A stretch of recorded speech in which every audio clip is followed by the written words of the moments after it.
do you have a garage door on the second floor of your shop? I'll show you.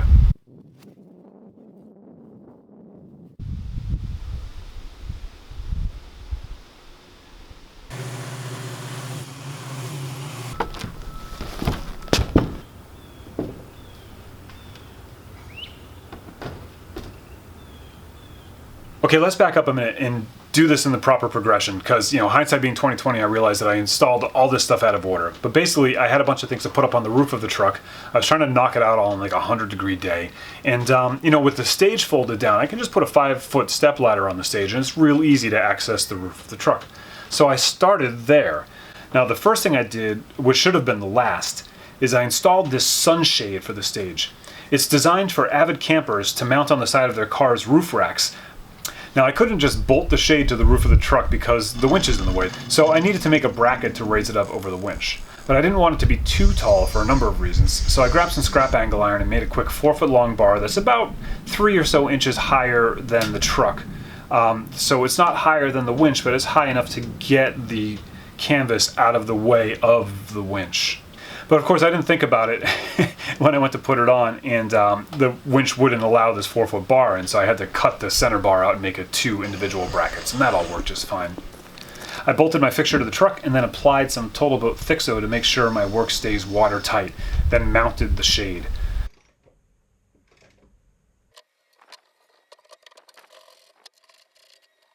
And I, of course, did not read the directions before attempting to put the shade up, but I did figure it out the hard way. And I use that Total Boat Thixo on everything, every time I drill a hole in the truck to seal it up, because it makes this like hard plastic shell that's just, water's not getting through. I looked at other types of sunshades, you know, awnings and things that would be designed for homes, and they're all got very expensive and complicated, and this just seemed like the most practical, simple, and least expensive solution. And it was like the perfect size.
Now next I wanted to install the 2 solar panels I have to power my Bluetti EB150, but I had already installed the sunshade, so this meant I had to reach over this black sunshade in the sun on like a super hot day. I bought just 2 panels for now, and there's not that much involved in installing them, just some mounting hardware and some simple wiring. But I had to hop back and forth from side to side of the truck, moving ladders around to reach the fasteners. And this was when I realized I should just be on the roof.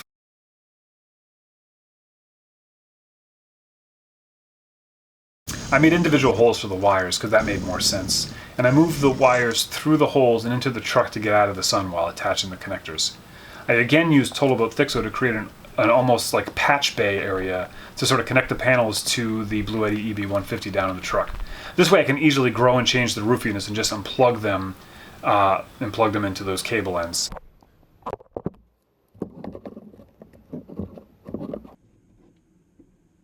By the way, I have some pretty good coupon codes down in the description of this video for the Bluetti EB150, so go check them out if you're in the market for some type of battery pack. It can charge by solar powers, it can charge by plugging into the wall, I can run an angle grinder on it, a router. It's a pretty useful investment.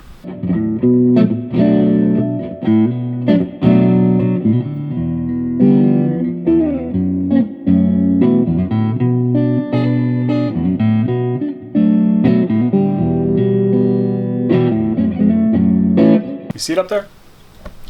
Next I wanted to install that ceiling fan that I got from Mill Supply. This thing is awesome. It's like a 3-speed in and out direction fan, so you pop this dome up on it, which offers a little bit of natural light, and you can either suck the hot air in or blow cool air in, whatever you want to do. It works really well.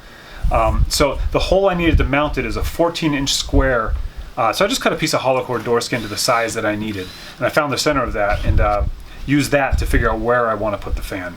I spent way too much time marking out. All I really needed to do was just find that center hole and just drill. So I drilled up to the roof, and then I used the drill bit to make sure my template was aligned and centered before drawing lines on the top of the truck to follow and cut out with my angle grinder. I don't think I could have safely done this in the middle of the truck from a ladder, and having my walkout second story really made this easy to get up there with all the tools I needed, instead of carrying them up and down ladders.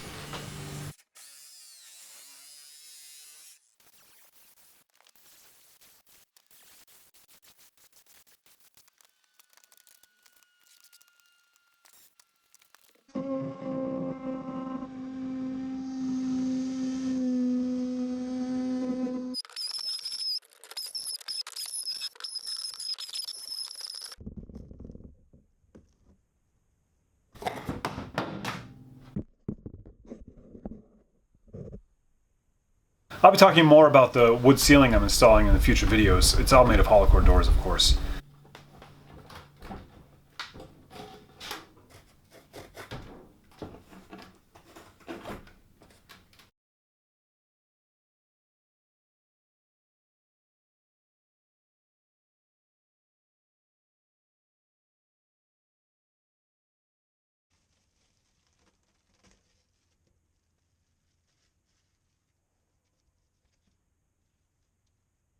I had to stop and take a selfie, of course.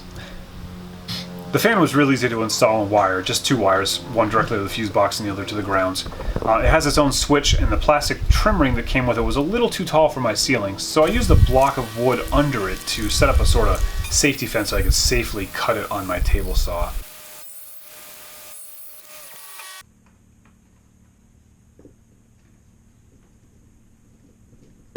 Now I can suck heat out if I need to, or blow cooler air in. This is a super addition to the truck. Thanks, Mill Supply.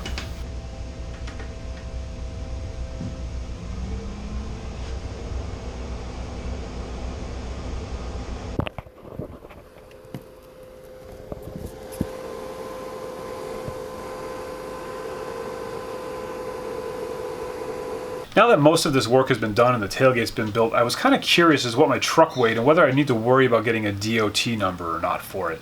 So Vance and I took it to my local transfer station where they have a scale that can, weigh trucks with garbage on them and stuff. And it weighed in at only about 7,000 pounds right now, which means I have plenty of headroom before I reach that 10,000 pound limit, is where things start getting more complicated with trucking.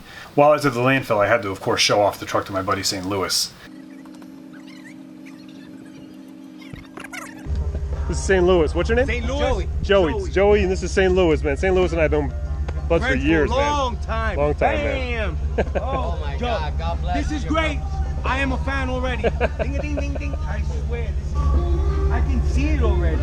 I can see people, sitting, playing, people up here, enjoying, people recording, just like you're doing. I can see all of that already happening for you, my man. Got a nice young apprentice. I do. Back in when I met St. Louis, it was a different company running this place. Yeah. St. Louis he's been here for 9 years. So and so back then I used to be able to jump in the dumpsters.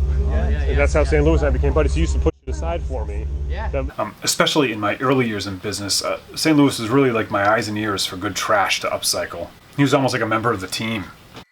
That about wraps this episode up. Coming up, I'm going to be adding some color to the interior and exterior of the truck, and I'm about to head out and drive to Narwhal Labs in Rhode Island, which is the makerspace that was built by Total Boat. My buddy Jeff Shaw is running it over there, and we're going to bring the truck in and do some work there. And Vance is going to make a project while we're there too, so I'm super excited to go check this place out.